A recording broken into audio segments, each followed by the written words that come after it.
sort of the only way in which you can educate people to have a more or less educated vote, and with this I finish, is if they've been educated at the local level.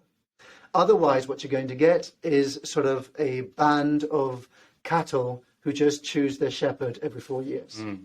So this brings us to, I guess, the ultimate point is like all empires rise and fall, whether it's a democracy or an imperial system, what have you.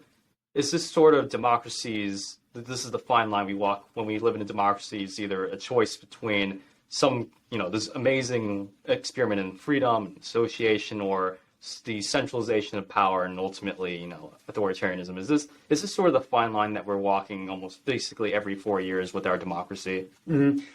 Perhaps not every 4 years, and that will depend on the elections. So, for example, some of the problems with the socialism in the 21st century, and Venezuela is a good case of that, is that you only need to elect the despot once. Mm. Once he's in power, he's going to do away with elections and all that.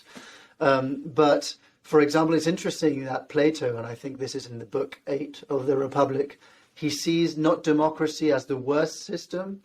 Democracy is not the last worst system. The last one is tyranny. Mm. So he thought that democracy would always lead into tyranny. Mm. That is what Plato thought back in the day, for very interesting reasons too.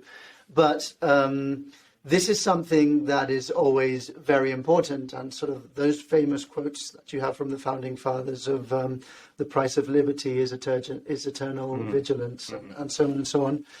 These things, I think, still ring true. And Tocqueville quotes Madison. He also quotes Jefferson and so on. But I think this is one of the important things in his book, is that he also gives you a solution for that not to happen.